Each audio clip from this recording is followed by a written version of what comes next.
운의 그릇. 10년 후 인생을 바꾸는 운 관리법. 운은 복리로 쌓인다. 노력하면 운이 좋아지는가? 이는 명리학 공부를 처음 시작했을 때 품었던 질문이며 지금은 주변 사람들에게 자주 받는 질문이다. 그러면 나는 쉽지 않다고 말한다. 명리학의 관점에서는 그렇다. 생년월시에 따라 팔자를 부여하고 10년 단위로 바뀌는 대운과 1년 단위의 세운이 결정된다. 타고난 팔자와 대운, 세운 등의 상호작용으로 운이 형성되는데 이를 바꾸는 것은 내일 일기예보를 바꾸는 일과 같다. 웬만하면 타고난 대로 산다고 본다. 그러면 운을 좋게 바꾼 사람들은 무엇을 한 것인가? 세계적인 경영 컨설턴트 오마에 게니치의 명언 모음집에 난문 쾌답에 나온 다음의 말이 적절한 답이 되어줄 것 같다. 인간을 바꾸는 방법은 3가지뿐이다. 시간을 달리 쓰는 것, 사는 곳을 바꾸는 것, 새로운 사람을 사귀는 것. 이 3가지 방법이 아니면 인간은 바뀌지 않는다. 새로운 결심을 하는 것은 가장 무의미한 행위다. 이는 결심만으로는 변화할 수 없고 주변 환경 자체가 자신의 행동을 제어하게 만들어야 한다는 인사이트를 보여준다. 특히 사는 곳을 바꾸거나 새로운 사람을 만나는 것은 주위 환경을 바꾸는 행동으로 운이 타고난 팔자와 나를 둘러싼 환경이 감응하여 만들어진다는 점을 감안하면 오마이 게니치의 이야기는 매우 강력한 개운 방법이라고 할 수 있다. 습관, 주거 환경, 인맥을 독하게 바꾸면 타고난 팔자보다 좋은 운을 만들어낼 수 있다. 그러나 모두가 그렇게 할 수 있고 또 그렇게 해야 한다고 강력하게 말하기는 조심스럽다. 습관과 환경을 바꾸는 새로운 결심이 쉬운 일도 아니고 이직이나 이민을 실행하거나 인맥을 과감히 정리하고 새로운 인맥을 만드는 것도 어렵기 때문이다. 평범한 보통 사람들은 어떻게 해야 할까? 단기간에 바꾸려고만 하지 않는다면 길이 있다. 운을 자산이라 생각하고 오늘은 적더라도 다른 방향으로 5년, 10년을 차근차근 실천하면 돈의 복리의 마법이 붙듯 운도 그렇게 된다. 다만 이를 기다릴 인내심이 없기에 많은 사람들이 운을 바꾸지 못한다. 앞서 한 사람의 생년월시를 통해 알 수 있는 가장 중요한 환경운, 즉 대운이 있다고 했다. 이 대운은 10년 단위로 바뀌는데 이는 명리학에서 운의 흐름을 단 몇 개월, 몇 년과 같이 단기적으로 보지 않는다는 것을 의미한다. 그렇지만 우리는 늘 지금 당장 운이 좋아지기를 원한다.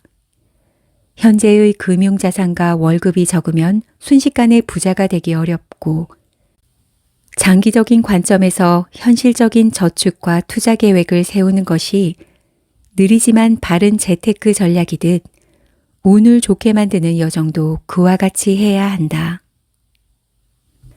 1단계, 거울 속의 나를 들여다보기. 최근에 남의 눈치를 보지 말고 내려놓을 것을 내려놓고 마음의 소리를 따라 자유롭게 살라는 조언을 많이 한다. 남의 눈치를 보지 말라는 말이 남과 소통하지 않고 주변 사람들과 조화를 이루지 않아도 된다는 뜻은 아닐 것이다. 남과 소통하되 하나하나에 민감하게 반응하지 말고 그들을 하나의 나무, 물, 바위 같은 개체라 생각하고 흘러가는 상황을 운의 순환으로 담담하게 받아들이라는 것이다. 환경의 한 개체로서 전체 환경을 지탱하는 데 일정 역할을 해야 우주의 기운이, 대자연의 운이 나를 돕는다. 이를 자존감 지키기와 혼동하면 안 된다. 제3자의 관점으로 질문하고 답하려면 거울 속 나를 보는 기법이 도움이 된다. 나에게 나를 묻다. 일단 큰 거울 앞에 서보자. 거울 속 나를 내가 아닌 과거의 삶과 현재의 속마음까지 이해하는 어떤 대상으로 간주하자. 그리고 오행 요소별로 거울 속 사람이 어떤 상태인지, 왜 그렇게 생각하는지 질문하고 그에 답하면 된다. 목. 나무는 오행 중에서 유일하게 생명을 가진 존재이다. 따라서 인간을 존중하는 마음, 어진 마음을 뜻한다. 타인에 대한 배려가 없으면 좋은 운을 가져올 수 없다. 많은 사람들이 나의 성공을 축복하는 마음이 있다는 것은 대지의 기운이 나를 도와주는 것과 같다. 나는 남의 성공에 기쁨을 표현하는가? 나는 남의 실패에 슬픔을 표현하는가? 나는 남의 실수에 관대한가? 화. 불은 자신의 에너지를 나누어 상대의 생명을 유지하고 유용함을 높여준다. 태양은 대지의 곡식을 여물게 하고 촛불은 밤을 밝히며 용광로는 원석을 쓸모있는 연장으로 만드는 것과 같은 이치이다.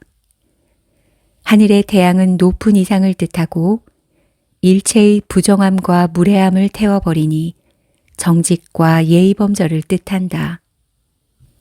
화의 속성과 관련한 질문은 다음과 같다. 나는 남의 성공을 돕는가? 나는 남에게 친절한가? 나는 남에게 정직한가? 토. 흙은 집을 짓고 거주하며 농사를 짓고 생산하는 열심히 살아가는 토대다. 우리가 발 딛는 땅을 믿지 못하면 세상을 살 수가 없다고 사주명리는 말한다. 따라서 흙은 성실과 신뢰의 대상이다. 땅이 흔들리면 그 위의 삶도 지탱되지 않으니 안정의 대상이자 삶의 중심을 뜻한다. 토의 속성과 관련한 질문은 다음과 같다. 나는 남에게 신뢰를 주는가? 나는 남에게 공정한가? 나는 남에게 성실한가? 금. 쇠는 금속이며 날카롭기에 단호함과 냉정함을 의미한다. 모난 특성으로 엄격한 규율과 규정, 의리를 뜻한다. 매사에 좋은 게 좋은 것이라 생각하고 원하는 결과를 얻지 못하는 사람은 금의 속성이 부족한 것으로 설명한다. 나는 남과의 원칙에 단호한가? 나는 남이 원칙을 따르도록 돕는가? 나는 남과의 약속을 지키는가? 수. 물은 생명을 잉태하는 기운이다. 무언가를 품고 있다는 의미로 사려 깊고 심사숙고한 성향, 지혜로움 등을 뜻한다. 흐르는 물을 칼로 벨 수 없으므로 유연성을 뜻한다. 물에 몸을 맡기면 물길에 따라 움직이므로 사람 사이의 교류를 뜻하기도 한다. 나는 남과 지식과 지혜를 나누는가? 나는 남들의 교류와 협력을 돕는가? 나는 남의 의견에 유연하게 반응하는가? 이 질문들은 운 자산의 기초를 단단하게 하려는 목적이다. 건강으로 따지면 면역력과 기초 체력을 확립하는 것이다. 운의 기초가 단단하면 성공했을 때 그 성공을 오랫동안 지속시킨다. 실패했을 때는 실패로부터 빨리 벗어나 회복한다. 운의 교류는 1:1 관계가 아니라는 점이다. 주변 사람에게 베푼 좋은 마음과 도움되는 행동이 일정 단계를 넘어가면 주변 누군가가 나를 돕는 운의 좋은 상황이 발생하게 된다. 옳은 생각과 행동이 좋은 운으로 보답받는 경로와 시기는 우리가 예상하는 것과 다른 형태로 온다. 그러나 꼭 돌아온다는 믿음으로 기다렸으면 한다. 남의 눈으로 나를 들여다보기. 2단계의 목적은 그간 자신이 얼마나 변했는지 확인하는 것이다. 자신의 행동을 매주 한 번씩 석 달간 돌아보았다면 12번 이상 성찰했을 것이다. 매일 몇 가지 문항을 생각했다면 석 달은 행동이 변하기에 충분한 시간이다. 1단계 오행 질문의 답변에 대한 스스로 납득하는 시간을 가지는 것만으로도 변화하는 과정이고 좋은 운을 쌓아가는 토대가 될 수 있다. 더 정확히는 좋은 운을 담는 운의 그릇을 빚고 있는 것이다. 3단계 과거를 정면으로 바라보기. 좋은 운을 조금만 더 빠르게 불러들이고 싶다면 한 가지 더 추천할 만한 방법이 있다. 앞의 방법이 미래를 위해 현재를 점검하는 것이라면 이 방법은 미래를 위해 과거를 점검하는 것이다. 바로 과거의 실패를 정확히 복기해서 같은 실수를 반복하지 않는 것이다. 원래 타고난 팔자로 인해 사람은 특정한 상황에서 느끼는 감정 공식이나 행동이 어느 정도 고정화되어 있다. 그래서 실수를 반복한다. 인간이라면 실수할 수밖에 없으나 개인의 이익에 큰 손해가 되는 실수는 막아야 한다. 다행스럽게도 사주 분석 없이 지난 과거를 돌아보는 것만으로도 대부분 예방이 가능하다. 스스로 깨닫는 편이 100배 효과적이다. 우선 살아오면서 손해를 입었던 순간들을 기억나는 대로 모두 적어본다. 금전이나 경력상 손해뿐 아니라 감정적으로 크게 상처받은 경험도 포함된다. 과거의 실패 경험을 분류하고 원인을 이해한 다음에 그저 나는 이런 이유로 실패했구나를 반복적으로 되짚기만 해도 많이 좋아진다. 자기를 정확히 알면 행동은 자연스럽게 따라온다. 실천이 어려운 이유는 뼈저리게 깨닫지 못했기 때문이다. 인간은 망각의 동물이기에 자주 자신의 약점을 되돌아볼 뿐이다.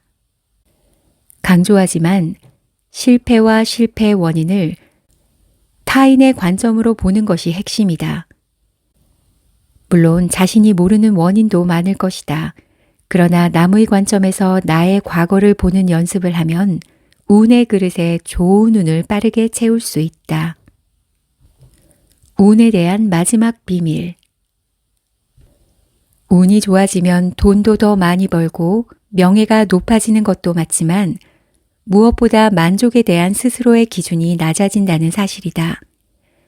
감사하는 마음이 생겨서 옛날이면 불만이었을 상황이 그럭저럭 참을만 하고 약간만 괜찮아도 만족하게 된다.